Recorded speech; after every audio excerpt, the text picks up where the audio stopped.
Ալավերդի խոշորացված համայնքի շնող բնակավայրի սիրելի բնակիչներ, ողջունում եմ բոլորիդ բարի լույս, բարի առավոտ։ Շնորհակալ եմ նախ ջերմ ընդունելության համար եւ նաեւ ուրախ եմ, որ այդ թվում շնողում այն փոփոխությունները, որոնք տեղի են ունեցել վերջին տարիներին, տեղի են ունենում արտահայտված են։ Երեք առավոտյան մենք ուղիղ եթերում Լոռու մարզպետի հետ ամփոփում էինք 2018 թվականից արված աշխատանքները եւ 2018 թվականից Լոռու մարզում շուրջ 400 միլիոն դոլարի ներդրումներ են իրականացվել կառավարության կողմից։ Դրանք ճանապարհներ են, դրանք դպրոցներ են, մանկապարտեզներ են, ջրագծեր են,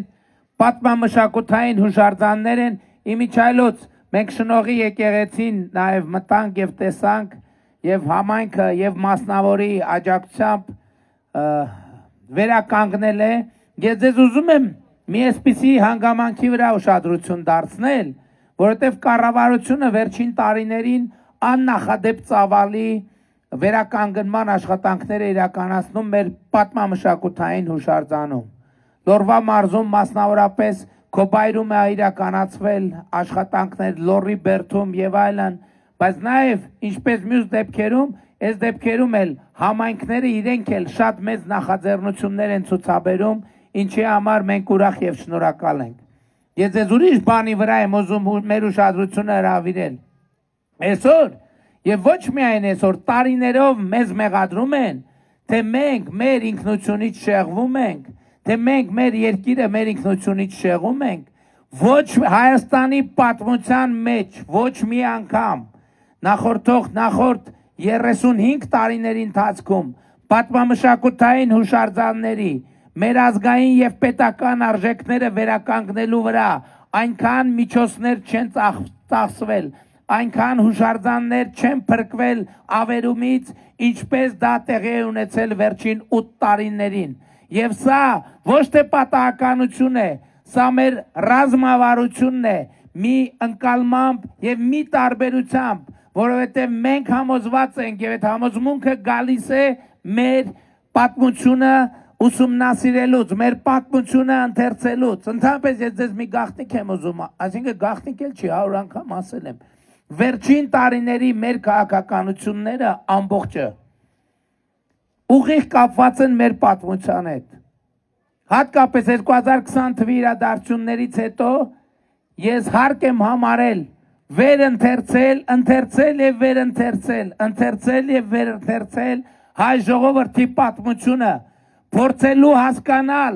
թե ինչու ենք մենք ամեն անգամ նույն ցիկլի մեջ ընկնում, ինչու է մեր պատմությունը անընդհատ կրկնվում, ինչու ենք մենք անընդհատ նույն ողբերգությունների մեջ հայտնվում։ Եվ այդ պատմության ընթերցումը եւ վերընթերցումը, պատմության վերլուծությունը, պատմության քննությունն է մեզ բերել են որոշումներին, որ մենք կայացրել ենք, ինձ բերել են որոշումներին, որ ես կայացրել եմ, եւ ես ուրախ ու հպարտ եմ, որ այսօր կարող եմ ասել ձեզ, որ մեզ հաջողվել է միասին անցնելով դժվարությունների, անցնելով ողբերգությունների, անցնելով դժոխքի միջով, մենք ի վերջո Հայաստանի Հանրապետությունը, Հայաստանը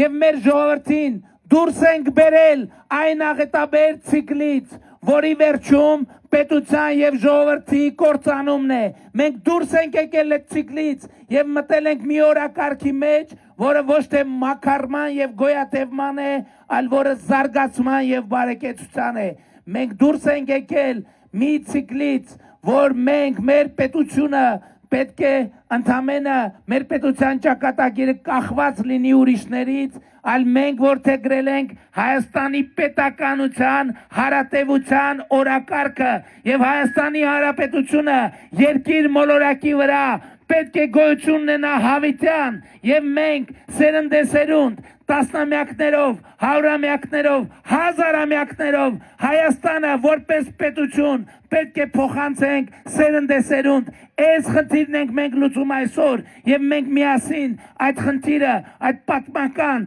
այդ հազարամյա խնդիրը պարտավոր ենք լուծել։ Այս տարածքում, Հայաստանի այսօրվա տարածքում 1045-ից մինչև 1918 թվականը պետություն գոյություն չի ունեցել։ 1000 տարի, շուրջ 1000 տարի այս տարածքում հայկական Հայաստան պետություն գոյություն չի ունեցել եւ մենք պիտի վերադարձնենք պատմության այդ պարտքը։ Պատմությունն է մեզ պարտք, մենք էլ պարտք ենք պատմությանը եւ առաջիկա 1000 տարիներին եւ հետագա 1000 տարիներին այս տարածքում Հայաստան պետությունը պիտի գոյություն ունենա։ Հայաստան պետությունը պիտի գոյություն ունենա։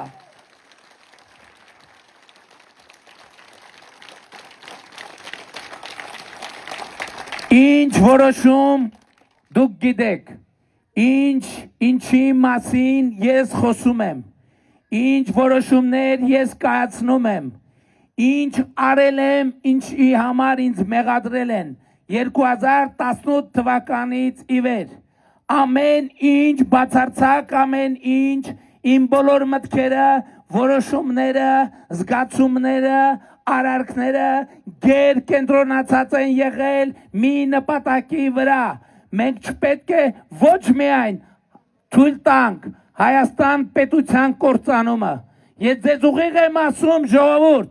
2018 թվականին, երբ ես ստանձնել եմ Հայաստանի Հանրապետության վարչապետի պաշտոնը, Հայաստան պետության ավարտի ժամանակացույցը ոչ միայն միացված է եղել, այլև այդ ժամանակացույցը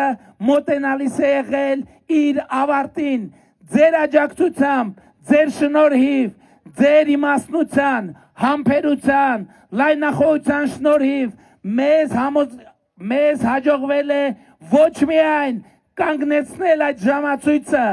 մեզ հաջողվել է ջարդուփշուր անել այդ ժամացույցը եւ Հայաստանի Հանրապետությունը երկիր մոլորակի վրա, Հայաստան պետությունը երկիր մոլորակի վրա պետք է գոյություն ունենա հավիտյան տասնյակ, հարյուրավոր, հազարավոր տարիներով եւ մենք այդ խնդիրն է, որ լուծում ենք այսօր եւ իմ բոլոր մտքերը եւ որոշումները, իմ բոլոր քայլերը գերկենտրոնացած են եղել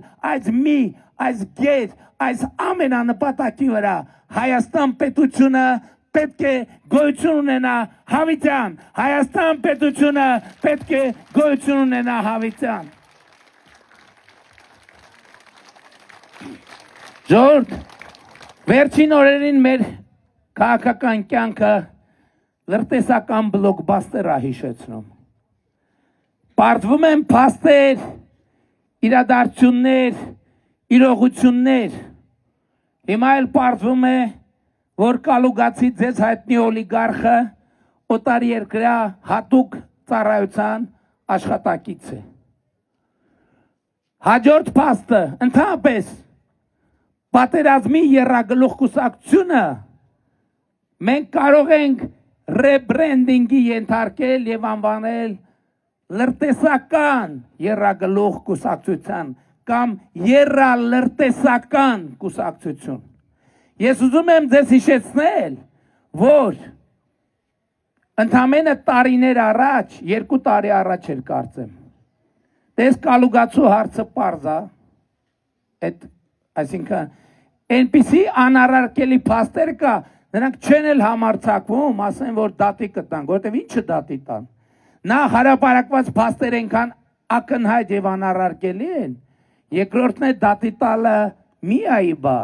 այդ դատը պարտվելը արդեն պեչատը ճակատին խփելը։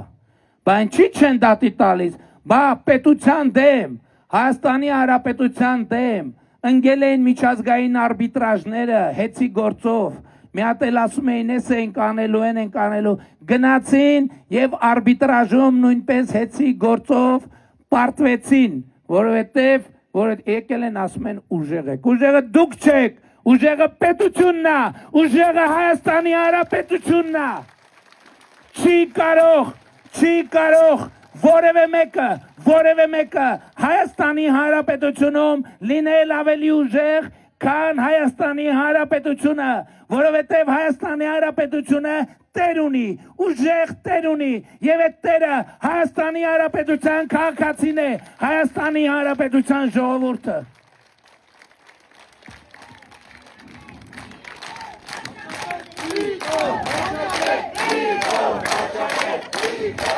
Շնորհակալ եմ։ Էս այդ մասով, դե թող գնան արբիտրաժներ դիմեն, թող գնան միջազգային արբիտրաժներ դիմեն, միջազգային հետաքննող հեղինակավոր լրատվամիջոցը խփելաճակատներին ապացույցադրել, որ նա հանդիսանում է օտարերկրյա հատուկ ծառայության աշխատող։ Ընդ որում էլի եմ ասում,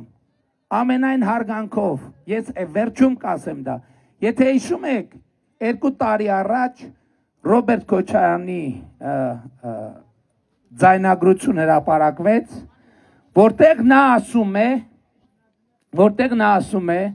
դիմելով օտար երկրին, ասում է, դե դուք ինձ մցրեցիք քաղաքական դաշտ Հայաստանի, ես հիմա պրոբլեմներ ունեմ, խնդրում եմ ինձ ապահովեք ինձ դուրս գալ այդ քաղաքական դաշտից։ Այն ժամանակ ինչ արեցին, ասին դե արհեստական ինտելեկտով բան արած, պատրաստած եւ այլն։ Այն ժամանակ ես առաջարկ արեցի, ասի թող հասարակական կազմակերպությունները միջազգային փորձաքննություն պատվիրեն, այդ ձայնագրությունը օրիգինալ է, թե օրիգինալ չի։ Իմիջայլոց հասարակական կազմակերպությունները սիրում են մեզ քննադատել, ճիշտ են անում, եւ ես ընդունում եմ քննադատությունը, ել եմ ասում, մենք անթերի չենք, ընդհակառակը, ինչքան շատ քննադատեք մեզ, այնքան լավ, մենք ավելի կհղկվենք, ավելի լավ կաշխատենք, ավելի պատասխանատու բայց թույլ տվեք քննադատեմ ես հասարակական կազմակերպությունները, ինչու այդ փորձաքննությունը չպատվիրվեց,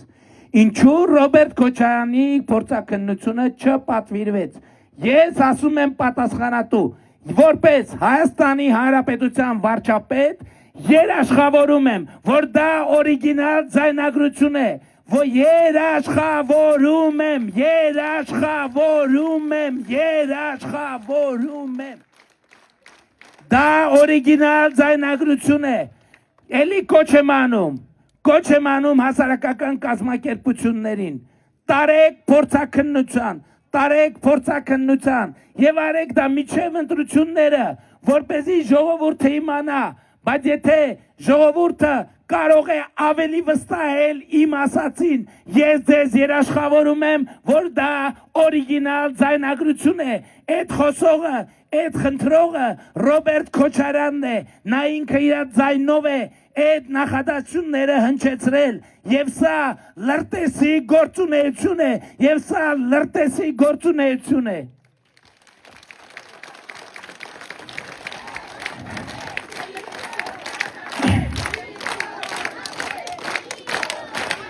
Մենք երեք հրապարակված տեղեկություններից իմացանք, որ նույնն է ըստ էության, ասենք եթե բանը Կալուգացի օլիգարխը B կլասի գործակալա լրտեսա, իմացանք, որ ԲՀԿ-ի ղեկավար Ծառուկյանն էլ Չ կլասի լրտեսա, բայց մեկ այլի լրտեսա։ Երեք նայում եմ ասում, չգիտեմ ինչ արե, մեր ասածների մասին լրագրողները բան են ուզում, մեկնաբանություն են ուզում, ասում դե գիտեք ինչ, ես չեմ իջնում այդ մակարդակին, բան չեմ ասում։ Ստեղ պրոբլեմը գիտեք որ նա իր այդ կապված, ախր դու իրոք չես կարա իջնես այդ մակարդակի, որովհետև քո մակարդակը այնքան ցածր է, որ դու իջնելու տեղ չունես, հակառակ դեպքում դու իջնեիր։ Իջնելու համար դու պետքա գետնը մտնես, այսինքն գետնի վրա պետքա չերևաս, որովհետև քո մակարդակը պլինդուսի ցածր է։ Եվ հիմա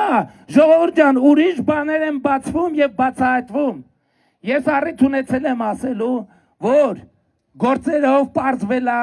եւ այլևս Ծառուկյանի փեսա, Կոտայքի նախկին մարզպետ Կարապետ Գուլոյանի առանձնատունը այլևս առանձնատուն էլ ասում եմ, դե գիտեք, էլի իրանց այդ բաները տենց մի, ասենք 700 մետր 825-ի վրա, ասենք խոհանոց, ենթադրենք մի կիլոմետրը 1.5 կիլոմետրի վրա ննջարան, ասենք 7 կիլոմետրը 8 կիլոմետրի վրա ճաշասենյակ, բան սենց էլի, այդ մարդիկ թալանով դա կառուցել էին, հույսով, որ վայելելու են, բայց ոչ թե իրենք, այլ Հայաստանի Հանրապետության ժողովուրդը, որովհետև դա այլևս հիմա վերջնական անշրջելիորեն Հայաստանի Հանրապետության ժողովրդի սեփականությունն է, բայց այս Գուլոյան, Ծառուկյան, մաֆիան դեռ նոր պտի իր հատուցմանը հասնի,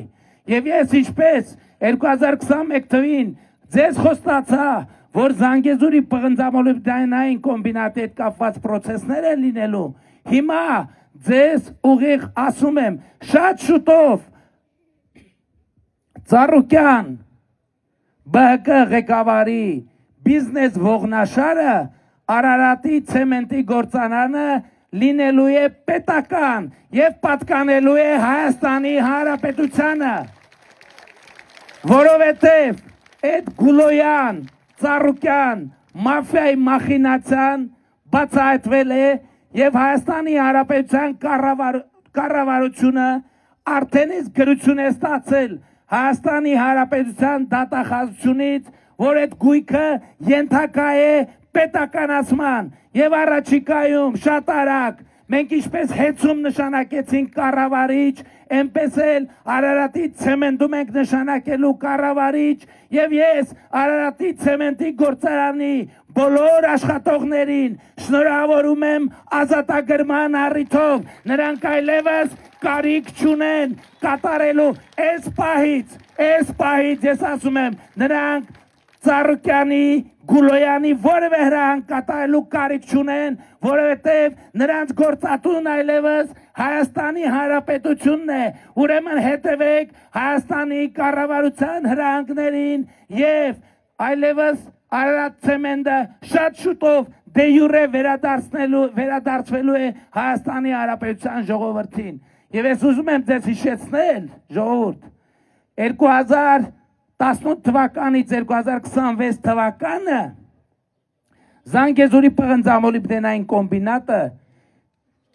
պետական բյուջե 300 միլիարդ դրամով ավել փողավճար է, 300 միլիարդ, քան նախորդ 8 տարում։ Նախինում է ուն են գնացել այդ փողերը, գնացել են եռագլուխ մաֆիայի գրպանը, մենք 2018, բայց ուրիշ բան եմ ասում, հիմա այս ինվորմացիաները իմանալով ժողովուրդ, հիմա հասկանում եք ինչ հետ եմ ես գործ ունեցել 2018 թվականից, հիմա հասկանում եք, բա հիմա ասել չլնի, եկել են ասում ուժեղը, դուք ինչ ուժեղ, դուք պապայի բալիկներ եք, որ ձեր իրեք հիտե ձերից թաթիկից բռնած, այսինքն թաթիկից չէ, մեր բարբարում մի հատ բան կա, չէ, լավ բար կա, շլինգ, էդ եմ, բա մերն անթանուր, մերը ես նկատի ունեմ, ես ենք էլի, քոլի բարբարը նկատի ունեմ, բա, ենթադրում եմ բանում գորիսի կողմերն էլ կլնի էդ նույն բարը, սենց, ասենք ձեր շլնքից բռնած տանում են ստեղ, տանում են ընդեղ, սենց բանի նման, բուշլաթի նման, դուք ինչ ուժեղ եք, դուք ինչ ուժեղ, դուք բուշլաթի նման ձեզ շպրտում են գցում ստեղ, ձեզ շպրտում են գցում ստեղ, բայց ձեր վերջին բուշլաթի հանգրվանի հարցը որոշելու է Հայաստանի Հանրապետության ժողովուրդը 2026 թվականի հունիսի 7-ին։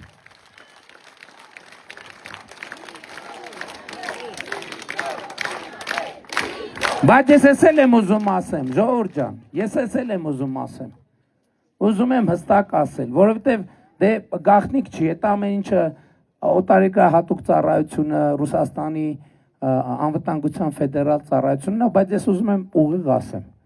Ռուսաստանի հետ մեր հարաբերություններում ոչ մի կտրուկ գործողություն մենք չենք անելու, մենք խորացնելու ենք Ռուսաստանի Դաշնության նախագահի հետ, ես ունեմ ընկերական հարաբերություններ բառից բուն իմաստով։ Ընդհանրապես ես չգիտեմ, ես կասկածում եմ, որ 2018 թվականից մինչև օրս Ռուսաստանի Դաշնության նախագահը ավելի շատ կոնտակտներ որևէ այլ լիդերի հետ ունեցել է։ Այս ընթացքում մենք 200-ից մոտ 200, հիմա թիվը կարող եմ մի քիչ խառնեմ, հեռախոսազրույց ենք ունեցել։ Մենակ հեռախոսազրույց 200 հեռախոսազրույցից ավել, դուք պատկերացնում եք, այդ նշանակում է, որ այս 8 տարվա մեջ համարյա ամեն ամիս գործնականում կամ գուցե ավելի հաճախ Ռուսաստանի Դաշնության կառավարության ղեկավարի հետ շատ ջերմ ընկերական հարաբերություններ ունենք։ Եվ մենք ընդհանրապես Ռուսաստանի հետ մեր վերաբերմունքը շատ ջերմ է։ Այստեղ խնդիրն ուրիշ տեղ է, մենք ի վերջո պետք է հասկանանք, որ շատ դեպքերում մեզ ասում են Ռուսաստանի հետ մեր ընդդիմությունը, ասում է Ռուսաստանի հետ հավասարի հետ հարաբերություններ։ Ժողովուրդ ջան, լավ եկեք բան չանենք էլի։ Հումոր, բայց հումորն է Ռուսաստանը գերտերությունը եւ Ռուսաստանին պետք է վերաբերվել հարգանքով, ակնածանքով, ինչպես գերտերությանն են վերաբերվում եւ ես այդպես էլ վերաբերվում եմ ոչ միայն Ռուսաստանին, այլև Ռուսաստանի նախագահին եւ Ռուսաստանի կառավարության ղեկավարին։ Բայց ես իրանց մի բան եմ ասում եմ մենք Ռուսաստանի շահերը վնասելու համար երբեք չենք արել ոչ մի բան ու չենք անի։ Ես այդ վերջերս պատվեցի, ուրեմն մեծ պատվիրակությունով հանդիպում էր եւ Ռուսաստանի բարձրաստիճան ամենահայտնի ներկայացուցիչներից մեկը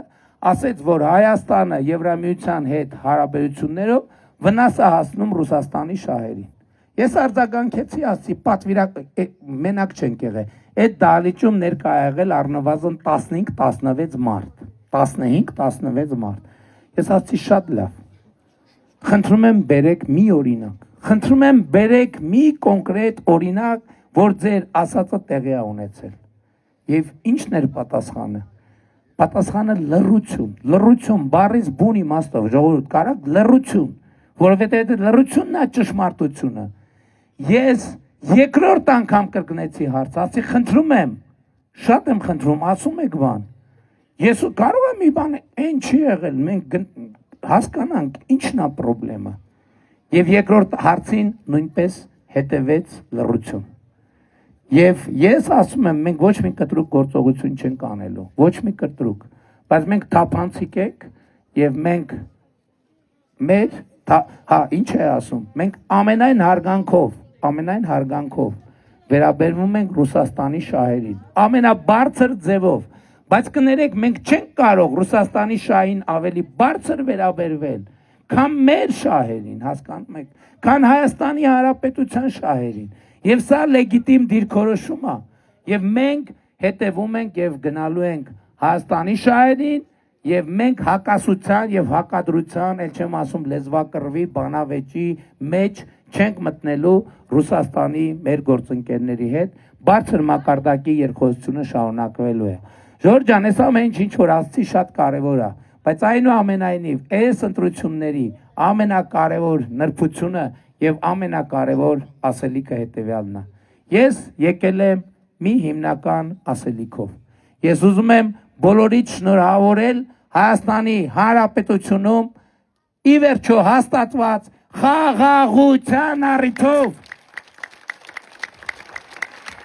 եւ մեր խաղաղությունը այսօր շատերն են կասկածի տակ դնում, բայց մեր 9 ամսեկան խաղաղությունը ես համեմատում եմ 9 ամսեկան երեխայի հետ։ 9 ամսեկան երեխան կա,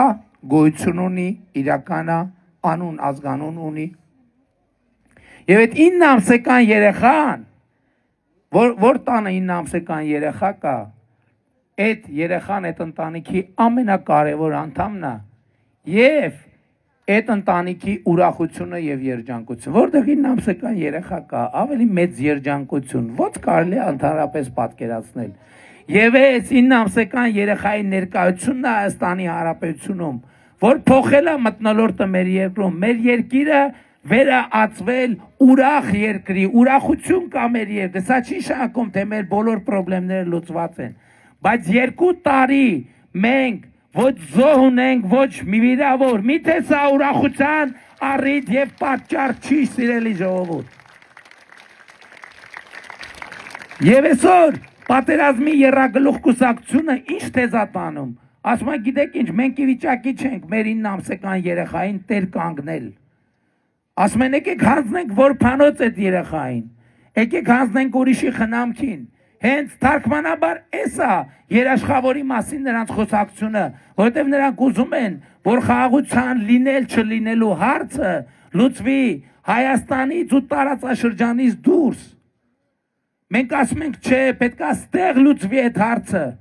Եվ այս կոնտեքստում ժողովուրդ ջան, որ ինձ մեղադրում են թուրքամետ լնելու, ադրբեջանամետ լնելու,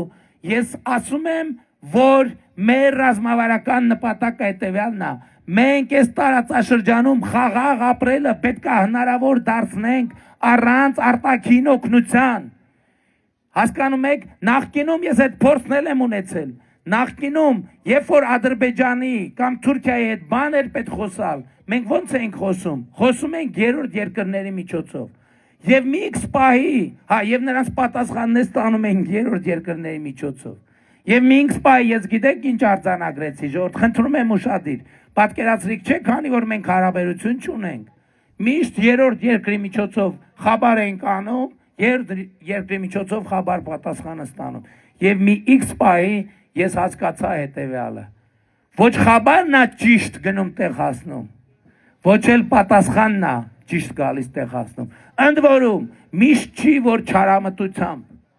Երբեմն մարդիկ մեր տարածաշրջանային կոնյուկտուրան չհասկանալով, որովհետև այնուամենայնիվ առանձնահատկություններ կան տեղային, տարածաշրջանային։ Եվ շատ դեպքերում, եւ նաեւ սա հասկանալով էր, որ ես հասկացա, որ պետք է խոսել ուղիղ։ Ինչքան էլ դժվար լինի, պետք է խոսել ուղիղ, պետք է պայմանավորվել ուղիղ, եւ այդ ուղիղ խոսակցություններ, որ այդ թվում, երբ որ դու նախնական պայմանավորվում խոսում ես, այդ թվում արդեն այլ երկրների աջակցությամբ, որոնք հասկանում են կոնտեքստը, այդ դեպքում հնարավոր է լինում հաստատել խաղաղություն, ինչը եւ տեղի ունեցավ 2025 թվականի օգոստոսի 8-ին Միացյալ Նահանգների նախագահ Դոնալդ Թրամփի աջակցությամբ եւ մասնակցությամբ։ Եվ հետեւաբար իմ շուտով ժողովուրդ ջան, մեծ իրադարձություններ են սպասվում։ Թրիփ նախագիծն է սկսում իրագործվել։ Դա նշանակում է հազարավոր եւ տասնյակ հազարավոր նոր աշխատատեղեր Հայաստանի Հանրապետությունում։ Դա նշանակում է միլիարդների ներհոսք Հայաստանի Հանրապետություն։ Չնայած մենք 2018 թվից արդեն 280,000 աշխատատեղ ստեղծել ենք։ Ես այսօր չխոսացի թոշակների մասին, չխոսացի առողջության ապահովագրության մասին, ընդհանրապես երեք մարզպետների հետ երբ որ մենք բան ենք անում, խոսում ենք այդ ուղիղ եթերներում, որ խոսում ենք, մենք հասկանում ենք այնքան բան կա արած, որ մի ժամը հերիք չի, որ ամեն մարզի համար։ Մենք կարանք ժամերով խոսանք, թե ամեն մարզում ինչ են կարել 2018 թվականից։ Եթե դուք այդ արածը տեսնում եք, խնդրում եմ ինչքան տեսնում եք, այդ չափից ծափահարեք։ Բայց օբյեկտիվ։ Ուրեմն հագին տեսնում եք, բայց էլի վերադառնալով, այս ընտրությունների հիմնական կոնտեքստը եւ իմաստը հետեւյալն է։ Մենք ձեզ կոչ ենք անում, խնդրում ենք, որ 2026 թվականի հունիսի 7-ին գնաք ընտրական տեղամասեր եւ տեր կանգնեք խաղաղությանը։ Եվ դա անելու համար անհրաժեշտ է գործել հետեւյալ տրամաբանությամբ։ Ընտրություններ 2026-ին քվեարկում ենք։ Մի րոպե, համոզիչ չի ինչու։ Ընտրություններ 2026-ին քվեարկում ենք։ Ընտրություններ 2026-ին քվեարկում ենք։ Ընտրություններ 2026-ին քվեարկում ենք։ Բայց շատ կարևոր է արձանագրել, թե ինչու ենք քվեարկում 16-ին, որովհետև այդ քվեարկությունը ինքնանպատակ չի։ Իսկ քվեարկում ենք, որովհետև պետությանը պետք է արձանագրենք, ժողովուրդ ջան, այն 16-ը ոչինչ, բայց այս տերի մասը պետք է համոզվեն, որ տերեք, իրոք տերենք եւ իրոք տերեք, որովհետեւ այս տերը լինելու պահն է, որ մի մարդու որոշման հարցը, մի մարդու որոշման հարցը, մի մարդ է պետք, որ տեր կանգնի Հայաստանի Հանրապետությանը, մի մարդ, ընդամենը մի մարդ, եւ ով այդ մարդը, եւ այդ մեկ մարդը դու ես, եւ այդ մեկ մարդը դու ես, եւ այդ մեկ մարդը դու ես, եւ այդ մեկ մարդը դու ես, եւ այդ մեկ մարդը դու ես, եւ այդ մեկ մարդը դու ես, եւ այդ մեկ մարդը դու ես, եւ այդ մեկ մարդը դու ես, ելով կա այդ մեկ մարդկանցից, ուզում եմ ձեռները տենամ, ով կա, ով ներկա Հայաստանի Հանրապետությանը եւ խաղաղությանը տեր կանգնելու process-ին, ով ներկա ժողովուրդ։ Եվ ուրեմն, ընտրություններ 2026-ին քվեարկում ենք, ընտրություններ 2026-ին քվեարկում ենք, ընտրություններ 2026-ին քվեարկում ենք, որովհետև պետությանը տեր ենք, անկախությանը տեր ենք, ապագային տեր ենք, խաղաղությանը տեր ենք, շնորհին, Ալավերդի խոշորացված համայնքին, Լոռու մարզին, Երևան մայրաքաղաքին, Հայաստանի Հանրապետությանը չի համոզում, չի համոզում, չէ մի րոպե, միջև չհամոզվեմ, որ շնողից սկսած միջև Երևան եւ Հայաստանի Հանրապետություն տերա չեմ գնալու, ինչքան էլ գրաֆիկը արդեն ուշացել ենք, միջև չհամոզվեմ չեմ գնալու, պետք է ստեղ միջև իրիկում կնստեմ։ Եվ ուրեմն, ընտրություններ 2026-ին քվեարկում ենք, ընտրություններ 2026-ին քվեարկում ենք, ընտրություններ 2026-ին քվեարկում ենք, որովհետև պետությանը, անկախությանը, ապագային, խաղաղությանը, շնորհին, Ալավերդուն, Երևանին, Հայաստանին,